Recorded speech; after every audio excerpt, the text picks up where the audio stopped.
भारत और पाकिस्तान के रिश्ते हमेशा से संवेदनशील रहे हैं और ऐसे माहौल में जो अधिकारी बैकग्राउंड में रहकर बड़े फैसले लेते हैं, उनमें से एक नाम है जेपी सिंह। 2002 बैच के इंडियन फॉरेन सर्विस यानी कि आईएफएस अधिकारी जितेंद्र पाल सिंह। जेपी सिंह भारत के सबसे अनुभवी राजनयिकों में से एक हैं। उनका करियर कूटनीतिक चुनौतियों और साहसिक फैसलों से भरा हुआ है। उन्होंने अफगानिस्तान, पाकिस्तान, तुर्की और अब इजराइल जैसे देशों में अपनी सेवाएं दी हैं। लेकिन जिस घटना ने उन्हें खास पहचान दिलाई वो थी 2017 में पाकिस्तान में फंसी भारतीय लड़की को बचाने का मिशन। शिक्षा और करियर की शुरुआत। जेपी सिंह ने सोशियोलॉजी में मास्टर्स किया। 2002 में भारतीय विदेश सेवा यानी कि आईएफएस में चयनित हुए। पहली पोस्टिंग रूस के मॉस्को स्थित भारतीय दूतावास में हुई। 2004 से 2006 तक तीसरे और दूसरे सचिव के रूप में काम किया। लेकिन उनका असली परीक्षण तब शुरू हुआ जब उन्हें अफगानिस्तान में भारतीय दूतावास में तैनात किया गया। काबुल में पोस्टिंग, जब एम्बेसी पर आतंकी हमले हुए। 2008 से 2012 के बीच जब वो भारतीय दूतावास काबुल यानी कि अफगानिस्तान में फर्स्ट सेक्रेटरी के तौर पर तैनात थे, तब भारतीय दूतावास पर 2 बड़े आतंकी हमले हुए। 2008 का हमला, आत्मघाती हमलावरों ने भारतीय दूतावास के बाहर बम ब्लास्ट किया जिसमें कई लोग मारे गए। 2009 का हमला, एक और आत्मघाती हमले ने दूतावास को हिला दिया, लेकिन भारतीय मिशन जारी रहा।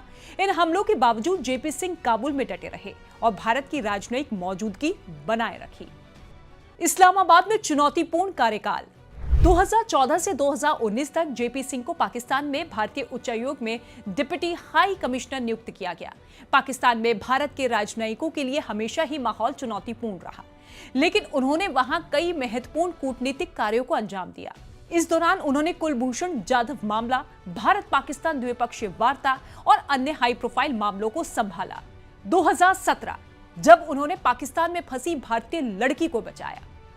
2017 में एक भारतीय लड़की उस्मा अहमद एक पाकिस्तानी व्यक्ति से मिलने गई थी, लेकिन वहां उसे जबरदस्ती शादी करने के लिए मजबूर कर दिया गया। उस्मा को ड्रग्स देकर बेहोश किया गया और गन पॉइंट पर शादी करवाई गई।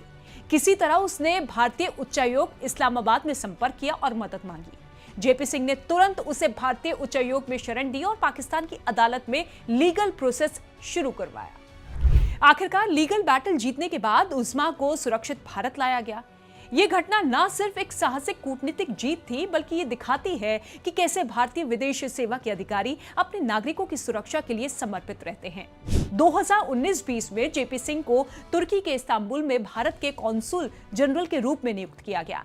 इसके बाद उन्होंने MEA के पाकिस्तान, अफगानिस्तान, ईरान डिवीजन की जिम्मेदारी संभाली। इस रोल में उन्होंने इन 3 देशों के साथ भारत के संबंधों को मैनेज किया और कई महत्वपूर्ण नीतिगत फैसले लिए।